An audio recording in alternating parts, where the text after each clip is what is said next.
Assalamualaikum warahmatullahi wabarakatuh.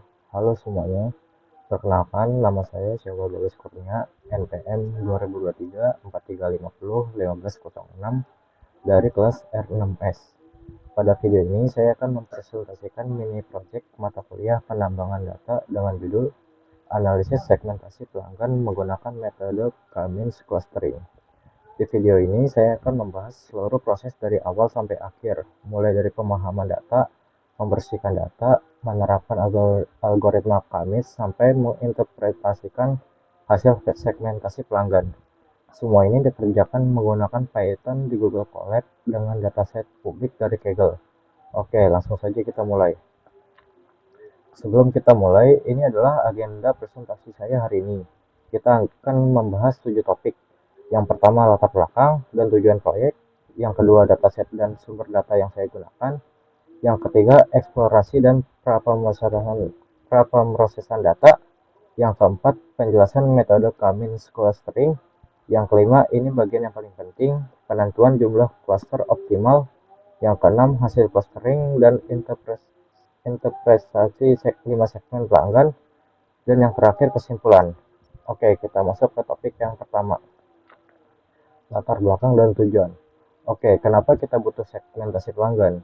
Bayangkan kalian punya toko, pelanggan kalian ada yang kaya raya tapi jarang belanja, ada yang gajinya pas-pasan tapi justru sering banget belanja, ada yang biasa-biasa saja. Kalau kita pakai strategi promosi yang sama untuk semua orang, itu jelas tidak efektif dan buang-buang biaya. Nah, disinilah data mining berperan. Kita bisa mengkelompokkan pelanggan secara otomatis berdasarkan pola data mereka tanpa perlu menebak-nebak. Dan yang paling menarik dari data ini nanti akan kita lihat, ternyata kolerasi antara pendapatan dan spending score itu hampir nol, hanya 0,01. Artinya orang berpenghasilan tinggi tidak otomatis belanja banyak. Inilah yang membuat clustering menjadi sangat relevan di sini. Jadi ada 3 tujuan utama proyek ini. Yang pertama, mengkelompokkan pelanggan berdasarkan annual income dan spending score. Yang kedua, menemukan berapa jumlah cluster yang paling optimal, dan yang ketiga menginterpretasikan setiap segmen dan memberikan rekomendasi strategi pemasarannya. Dataset yang saya gunakan adalah Small Customer Segmentation Dataset. Ini adalah dataset publik yang sangat terkenal dan banyak digunakan untuk studi kasus clustering. Aslinya tersedia di Kaggle, dibuat oleh Vijay Kothari. Di notebook collab saya, dataset ini diunduh langsung dari URL GitHub publik menggunakan perintah pd.read_csv. Dataset ini berisi 200 baris data pelanggan sebuah pusat perbelanjaan dengan 5 kolom.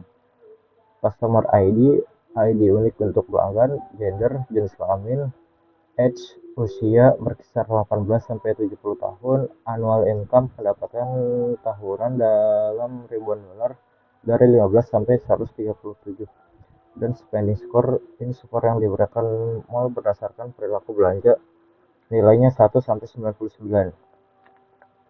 Yang kita pakai untuk clustering adalah annual income dan spending score. Kenapa?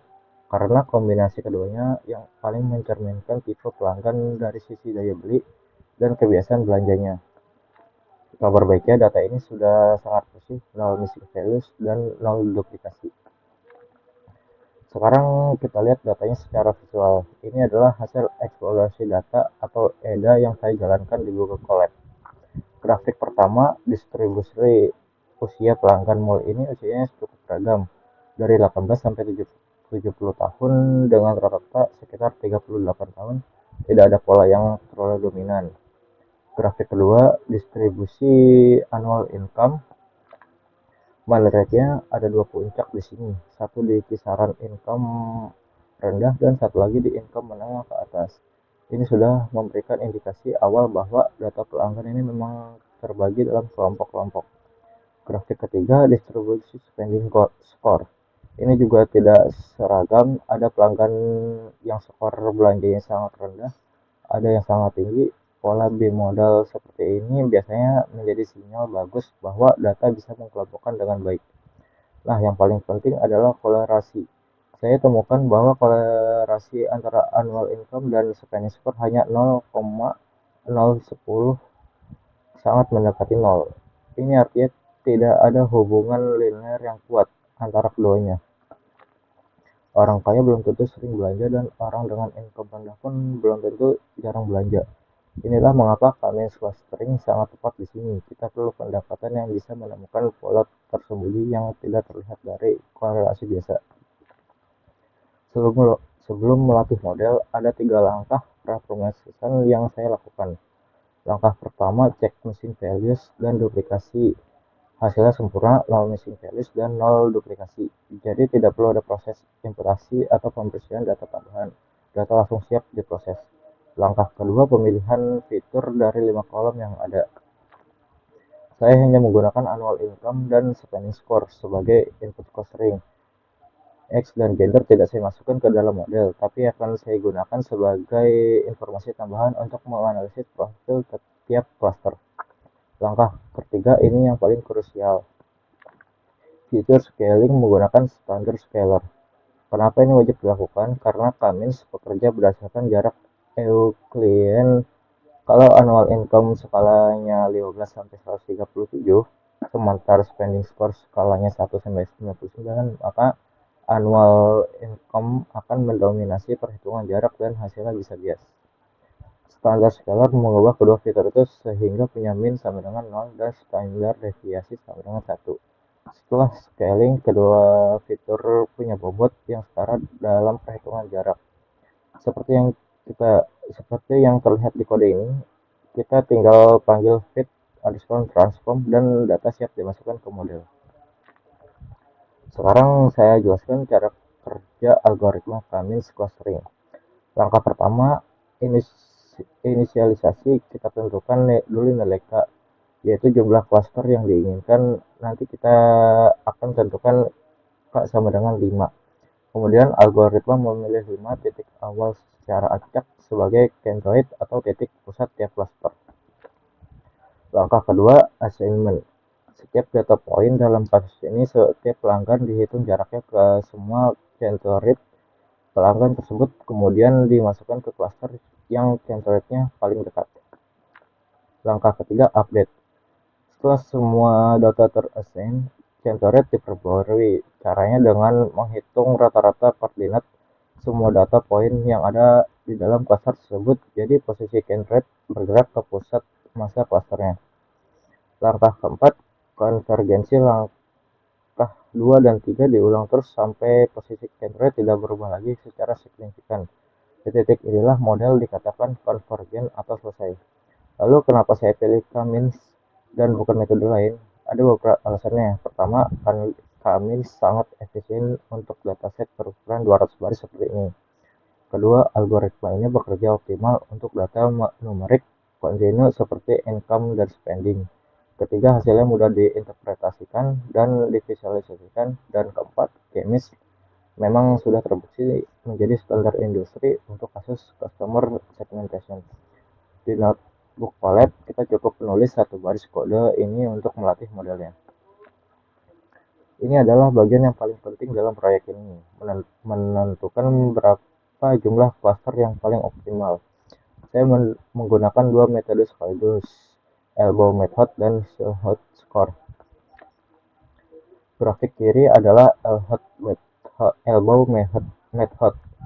Sumbu X adalah nilai K dari 2 sampai 10 dan sumbu Y adalah nilai intervalnya atau WCSS.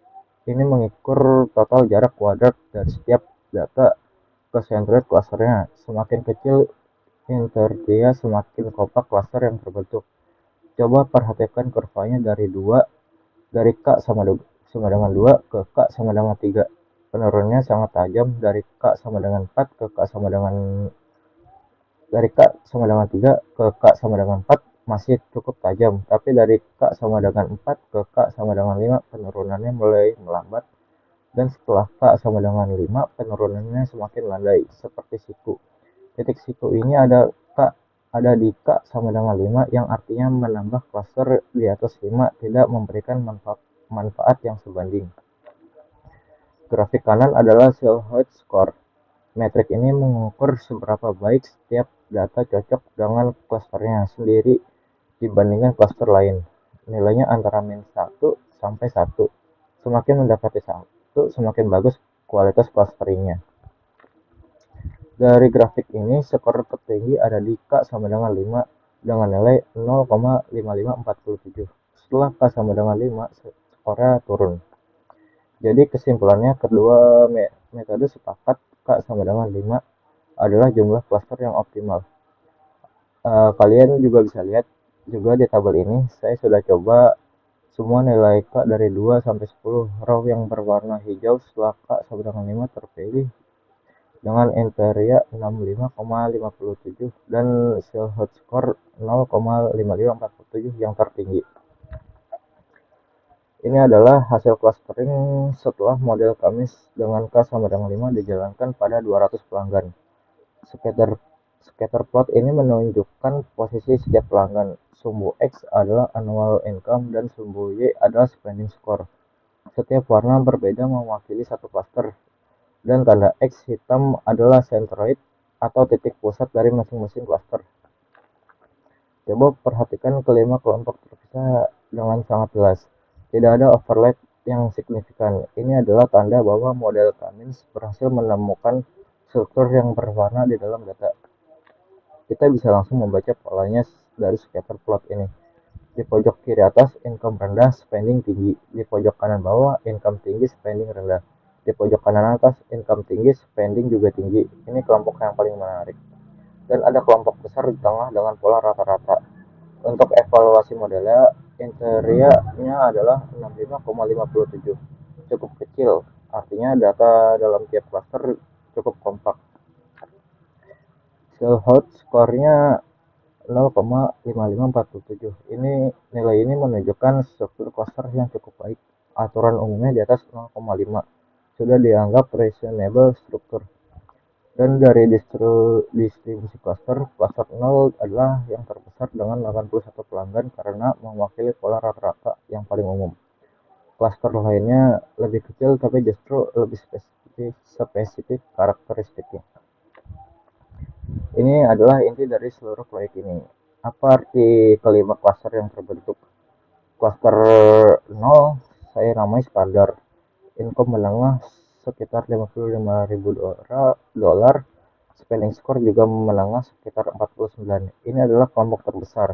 81 pelanggan yang mewakili pola belanja paling umum, tidak terlalu tinggi, tidak terlalu rendah. Cluster 1 saya namanya target. Ini bintang dari analisis ini. Income tinggi sekitar 86.000 dolar dan spending score juga tinggi sekitar 82. Ada 39 pelanggan di sini. Mereka punya daya beli sekaligus kemauan untuk berbelanja. Ini adalah segmen yang paling potensial untuk strategi pemasaran premium. Cluster 2 saya namai spend trip atau boros. Income-nya rendah, hanya sekitar 25.000 dolar, tapi spending score-nya tinggi sekitar 79. Ada 22 pelanggan, mereka konsumtif meski daya beli terbatas. Menarik bukan? Orang dengan income rendah punya pun bisa jadi heavy spender. Cluster 3 saya namai sensible atau bijaksana. Income-nya sangat tinggi, sekitar 88.000 dolar, tapi spending score-nya justru rendah, hanya 17. Ada 35 pelanggan, mereka mapan secara finansial tapi sangat hati-hati dalam berbelanja. Ini adalah segmen tertinggi, potensi besar tapi belum memanfaatkan. Cluster 4 saya namanya careful atau hemat. Income rendah dan spending score juga rendah. Ada 23 pelanggan, mereka berhati-hati karena memang daya beli mereka terbatas. Jadi dari sini sudah sangat jelas bahwa setiap segmen butuh pendekatan pemasaran yang berbeda.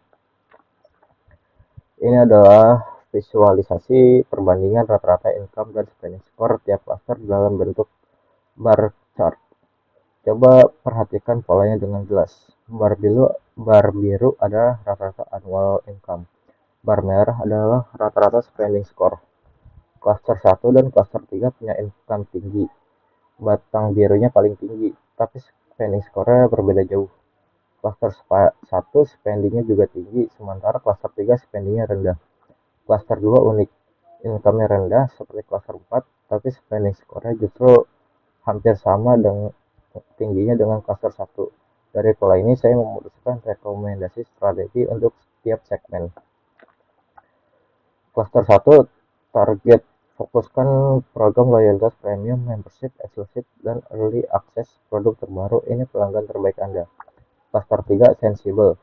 Berikan penawaran personal yang lebih relevan dan promosi limited edition untuk memancing mereka berbelanja lebih.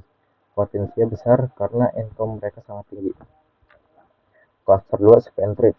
Tawarkan program cicilan, buy now pay later atau bundle paket agar mereka tetap bisa berbelanja tanpa mengalami kesulitan keuangan. Cluster 0 standar. Jalankan program poin loyalitas bertahap dan diskon reguler untuk meningkatkan frekuensi kunjungan. Cluster 4 careful. Flash sale, bundle hemat, dan promosi berbasis harga untuk pelanggan yang sangat sensitif terhadap harga. Kita sudah sampai di kesimpulan. Ada 4 poin utama yang ingin saya sampaikan. Pertama, kami berhasil mengelompokkan 200 pelanggan mall ke dalam 5 segmen yang jelas dan bermakna berdasarkan annual income dan spending score dengan seal hot score 0,5547 yang menunjukkan kualitas clustering yang cukup baik. Kedua, elbow made hot dan seal hot score, dua metode evaluasi yang berbeda secara konsisten dan kompak menunjukkan K sama dengan 5 sebagai jalan cluster yang optimal untuk dataset ini. Ketiga, 5 segmen yang berbentuk standar, target, spending, sensible, dan careful masing-masing punya karakteristik yang unik dan memerlukan pendekatan pemasaran yang berbeda. Pendekatan satu strategi untuk semua pelanggan jelas tidak optimal. Keempat, fitur scaling menggunakan standar scaler terbukti sangat penting. Tanpa scaling, kami bisa menghasilkan cluster yang bias karena satu fitur mendominasi perhitungan jarak. Untuk pengembangan ke depan, proyek ini bisa diperluas dengan menambahkan fitur lain seperti frekuensi kunjungan, mencoba algoritma DBS scan, atau hierarchical clustering untuk perbandingan, atau mengintegrasikan hasil ini ke dalam dashboard interaktif untuk tim marketing. Sekian presentasi dari saya, kurang lebihnya mohon maaf. Wassalamualaikum warahmatullahi wabarakatuh.